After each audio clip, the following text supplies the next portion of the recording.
Pertama, ya, kita mulai tadi dari Abul Hasan Al-Asy'ari, ya. Mungkin kita kasih tabel, ya. Yang pertama Abul Hasan Al-Asy'ari.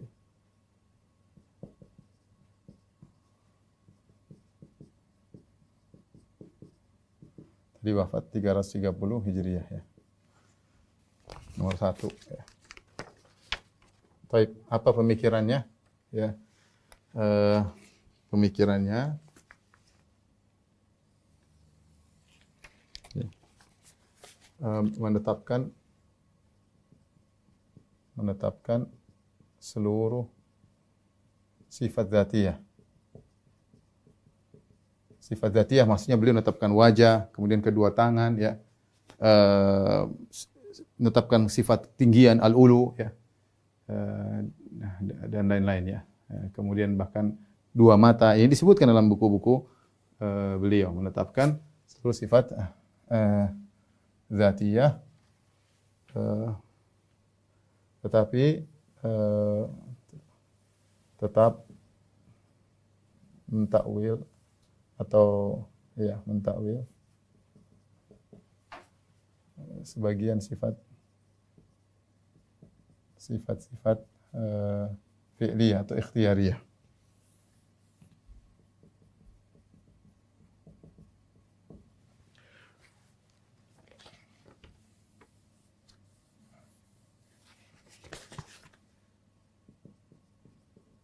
Menetapkan seluruh. Apa yang ditetapkan oleh beliau, sifat-sifat dzatiyah ditetapkan misalnya di antaranya wajah, ya. Sifat wajah, kemudian di antaranya adalah dua tangan. Ini yang ditetapkan oleh Abul Hasan. Kemudian dua mata, ya. Kemudian di antaranya adalah sifat ketinggian Allah. Allah, ya, al-ulu, ya. Ya, dan lain-lain, ya. Tapi setelah itu beliau punya murid, di antaranya Abu Al-Hasan At-Tabari, demikian juga Abul Hasan Al-Bahili, tetapi tetap mengikuti manhaj beliau, ya. Setelah itu datanglah seorang yang juga disebut dengan Al-Mu'assisu Ats-Tsani, pendiri yang kedua yang mengembangkan mazhab Asy'ariyah adalah Al-Baqillani, ya. Abu Bakar Al-Baqillani. Abu Bakar Al-Baqillani. Wafat pada tahun 403 Hijriah. Ya. Beliau ini sama, ya, sama dengan Abul Hasan Asy'ari menetapkan seluruh sifat dzatiyah, ya, tetap mentakwil, ya, sama mentakwil sifat-sifat ikhtiyariyah. Bahkan beliau membantah Mu'tazilah.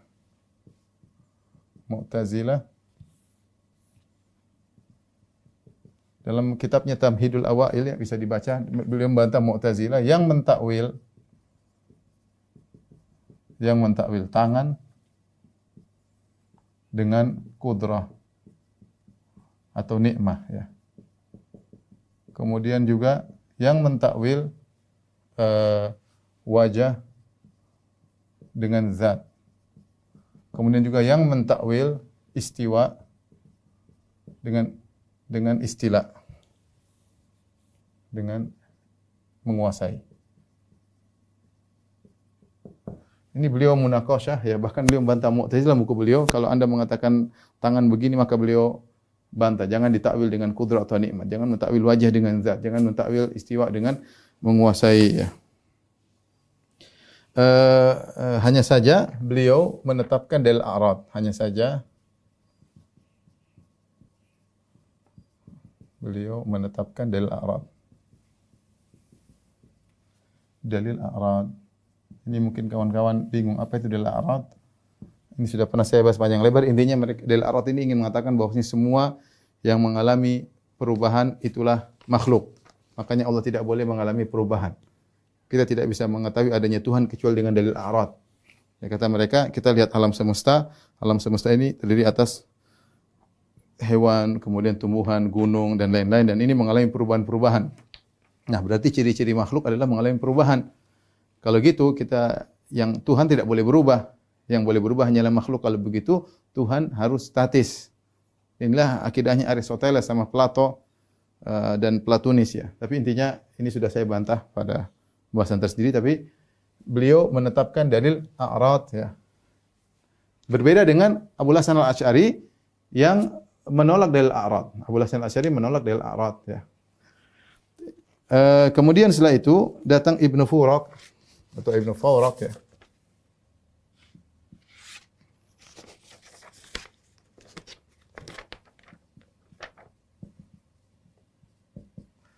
Yang wafat 406 Hijriah ya.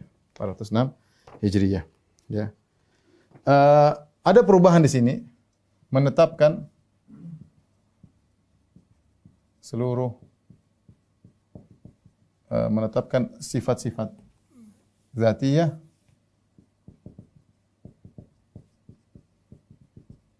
kecuali al-ulu, kecuali ketinggian Allah. Dia tolak. Ini mulai Ibnu Furak mengalami apa namanya? Menolak sifat al-ulu ya. Menolak sifat al-ulu dan dia juga tetap akan tetapi ia membantah Mu'tazilah yang mentakwil istiwa dengan menguasai. Tetap beliau bantah. Tapi beliau mengatakan tidak boleh kita mengatakan Allah tinggi. Bahkan disebutkan dialog antara dia dengan seorang ulama yang lain ketika dia mengatakan satu mengatakan Allah di atas, kata dia kalau kau menetapkan Allah di atas berarti Allah bisa di bawah juga. Kata ulama tersebut, iya kalau saya yang tetapkan Allah di atas mungkin Allah bisa di bawah, tapi Allah yang mengabarkan tentang dirinya dia di atas. Maka terdiamlah Ibnu Furak. Ya. Ibnu Furak dia punya buku judulnya Mukhtaliful Hadis dan di situ banyak takwil-takwil yang disebutkan oleh Ibnu Furak. Ya. Kemudian juga menetapkan dalil a'rad.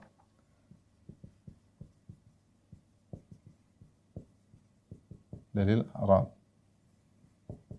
Baik, setelah itu datang Abdul Qahir Al-Baghdadi yang punya buku Al-Farqu Bainal Firaq, Abdul Qahir Al-Baghdadi. Wafat 429 Hijriah. Beliau mengatakan ya, beliau yang pertama kali mentakwil, menetapkan sifat-sifat dzatiyah tapi mentakwil sifat dzatiyah. Beliau mentakwil. Kata beliau, wajah sama dengan zat. Wajah maksudnya adalah zat. Kemudian tangan maksudnya kudrah. Kemudian mata maksudnya melihat. Mulailah ada pentakwil. Jadi pertama kali yang mentakwil sifat-sifat dzatiyah adalah Abdul Qahir Al-Baghdadi. Abdul Qahir Al-Baghdadi. Kemudian datang Al-Baihaqi ya. Al-Baihaqi ma'ruf ahli hadis ya. Yang wafat pada tahun 458. Dia akidahnya mirip dengan Abu Hasan Al-Asy'ari ya. Sesuai dengan akidahnya Al-Baqillani ya. Tidak mentakwil sifat-sifat dzatiyah. Tidak mentakwil dzatiyah. Bahkan dalam sebagian dia mengatakan ketika dia membahas hadis tentang Rasulullah sallallahu alaihi wasallam dalam hadis yang sahih ketika membaca firman Allah, "Innallaha ni'ma ya'idukum bih." Sungguhnya Allah sebaik-baik beri nasihat kepada kalian. "Innallaha kana sami'an basira." Sungguhnya Allah Maha mendengar lagi Maha melihat. Abu Hurairah mengatakan, "Fara'aitu Nabi sallallahu alaihi wasallam yad'u ibhamahu ala udhunihi wallati taliha ala ainihi." Aku melihat Nabi meletakkan tangannya di telinganya, jempolnya di telinganya dan telunjuknya di matanya. Ya. Menunjukkan Nabi menetapkan sifat Allah melihat dan mendengar bahwasanya itu hakiki. Maka Al-Baihaqi mengomentari dengan mengatakan dalil bahwasanya Allah benar-benar melihat dan Allah benar-benar mendengar. Kenapa? Karena Nabi beri isyarat ke telinganya dan ke matanya, dan ini jangan diartikan melihat dan mendengar dengan ilmu, mengetahui, beda. Seandainya kalau Nabi SAW maksudnya Allah mendengar dan melihat adalah mengilmui, Nabi akan tunjukkan ke hatinya, bukan ke telinga dan matanya. Ketika Nabi menunjukkan ke telinga dan matanya, menunjukkan Nabi menetapkan Allah memiliki sifat yang hakiki, benar-benar melihat, benar-benar mendengar, ya. Karena Asy'ariyah mutaakhir nanti mentakwil, mereka mengatakan bahwasanya melihat dan mendengar itu bukan melihat mendengar tapi mengilmui. Ditakwil dengan sifat ilmu. Dibantah oleh Al-Baihaqi. Kemudian setelah itu datang Al-Juwaini. Ini yang mengalami banyak perubahan, Al-Juwaini. Abul Ma'ali Al-Juwaini.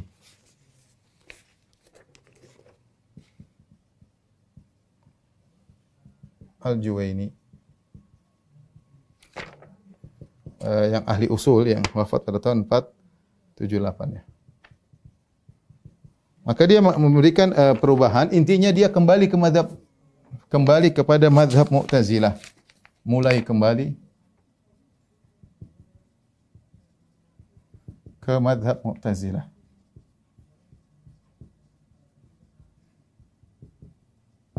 Dalil akan hal tersebut, ya.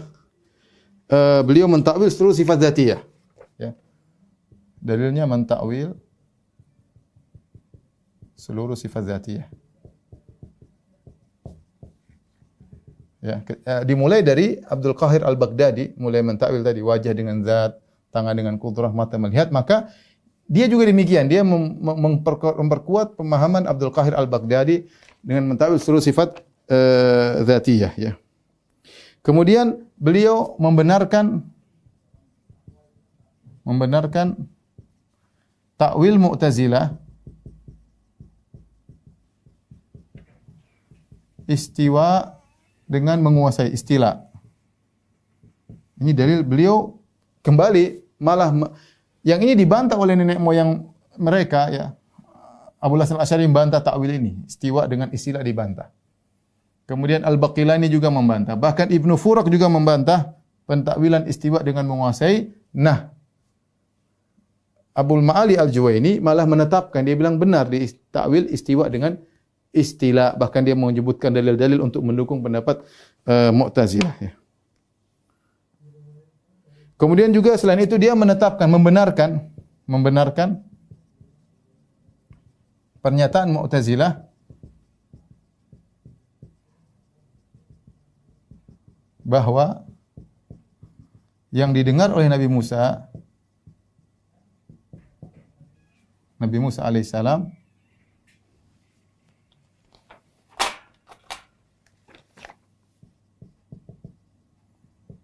alaihissalam ya, adalah suara yang diciptakan oleh Allah. Suara yang diciptakan oleh Allah. Oleh Allah di udara. Dia membenarkan. Ini repot, ya. Jadi ini dibantah semua oleh pendahulunya. Dia malah menetapkan, dia bilang benar bahwasanya suara yang didengar Nabi Musa itu bukan firman Allah, tapi yang suara diciptakan oleh Allah di udara didengar oleh Nabi Musa, ya. Akan tetapi kata dia, di balik itu kami menetapkan nutsbit bara'a dzalik al-kalam nafsi, tapi kita menetapkan ada kalam nafsi di balik itu, ya. Ya. Ini Abul Ma'ali Al-Juwaini, tapi intinya mulai kembali kepada Mu'tazilah, ya, dengan membela pemikiran-pemikiran Mu'tazilah, ya. Kemudian yang mungkin setelah itu banyak yang lain, ya, ada Al-Ghazali dan yang lain, tapi yang paling terkenal adalah Ar-Razi.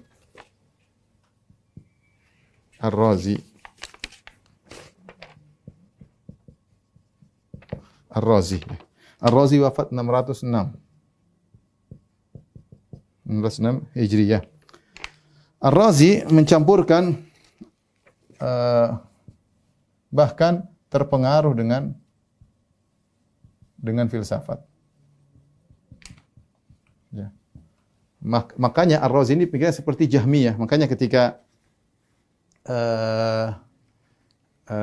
Ibnu Taimiyah membantah Ar-Razi, ya, dalam kitabnya Bayan Talbisil Jahmiyah. Itu membantah buku Ar-Razi dulunya Asasut Taqdis. Asasut Taqdis tipis ya. Dibantah oleh Ibnu Taimiyah dengan kitabnya Bayan Talbisil Jahmiyah, dicetakkan dulu 2 jilid, sekarang cetak 8 jilid. Ibnu Taimiyah menambahkan Ar-Razi dengan Jahmiyah. Kenapa? Karena ternyata Ar-Razi ini terpengaruh benar dengan filsafat ya. Dia perhatian sama buku-bukunya Ibnu Sina ya. Dengan buku-buku Ibnu Sina, mengagungkan Aristoteles,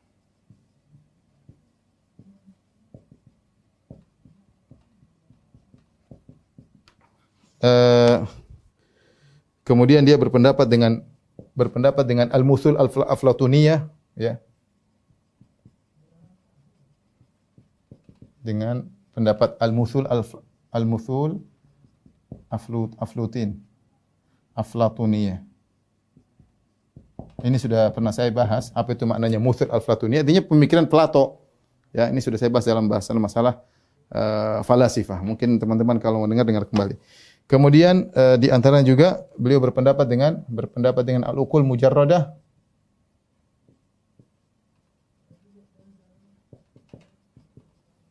Al-Uqul Al-Mujarradah.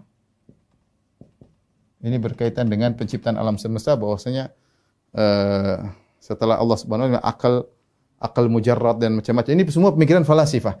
Yang paling parah, dia berpendapat bahwa bintang-bintang, planet-planet, bintang-bintang ada ruhnya.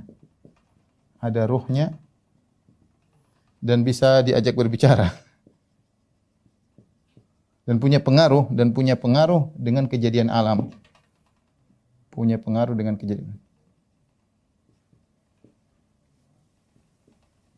kejadian alam. Ini kesyirikan tentunya. Jadi disebutkan oleh Ibnu Taimiyah, disebut Al-Zahabi, dia punya buku judulnya Al-Mukhatabatun Nujum. Saya nukilkan ya perkataan Al-Zahabi.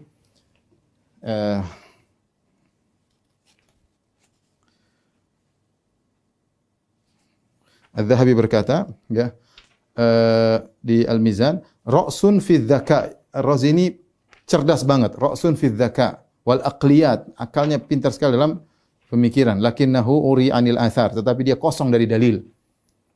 Kosong, tidak ada dalil. Kalau bicara enggak pakai dalil. Walahu tashkikat ala masail min da'aimiddin, bahkan dia bikin keraguan-keraguan terhadap masalah-masalah yang merupakan pokok-pokok agama. Itu banyak dalam tafsir beliau bikin syubhat.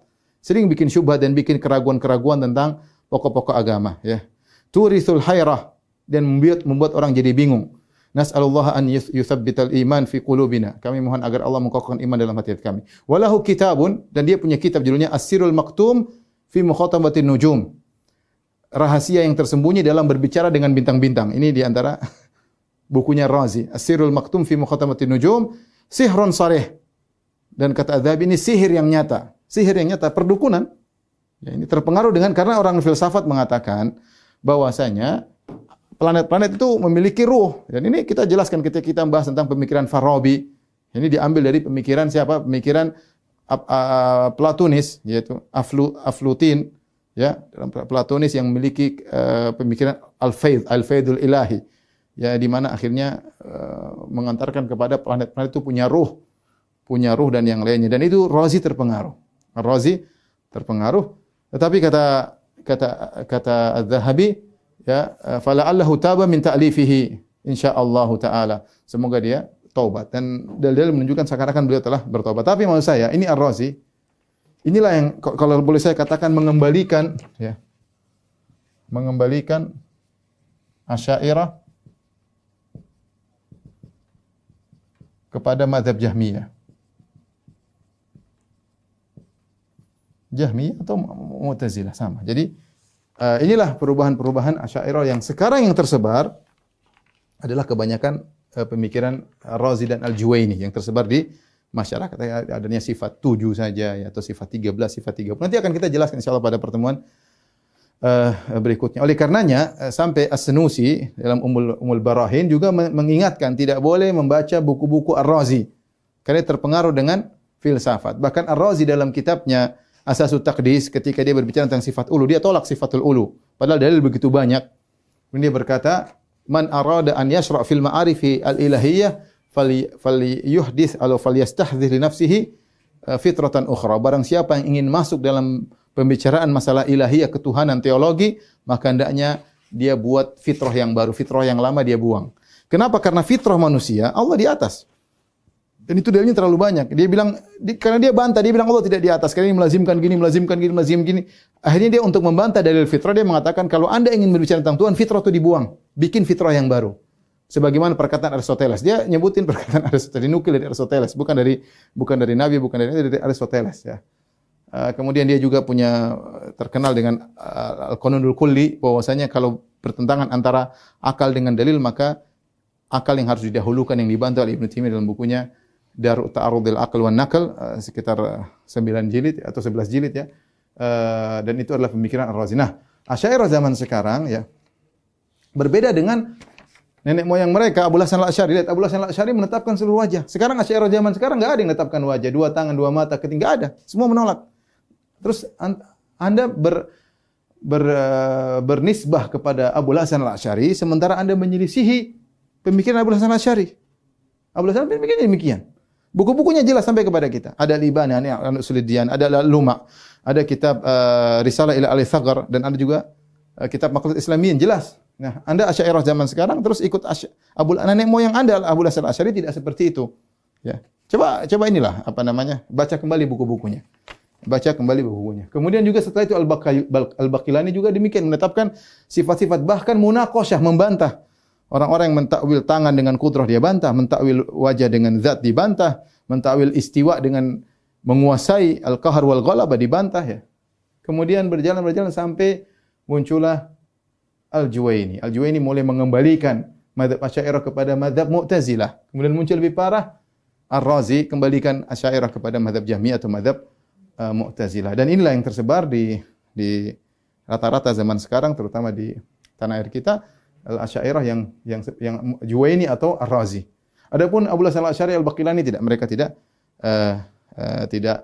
ikuti ya. Oleh karenanya mereka sangat getol menolak sifat Allah di atas, padahal itu fitrah, karena mereka meyakini kalau mengatakan Allah di atas berarti kufur. Mereka bilang demikian, ini kufur, mengatakan Allah di atas kufur ya. Karena kalau Allah di atas berarti begini, berarti seperti makhluk, berarti ya seperti, padahal ayat begitu banyak menetapkannya ya. Taib. Ikhwan dan akhwat yang rahmatillah subhanahu ini sekitar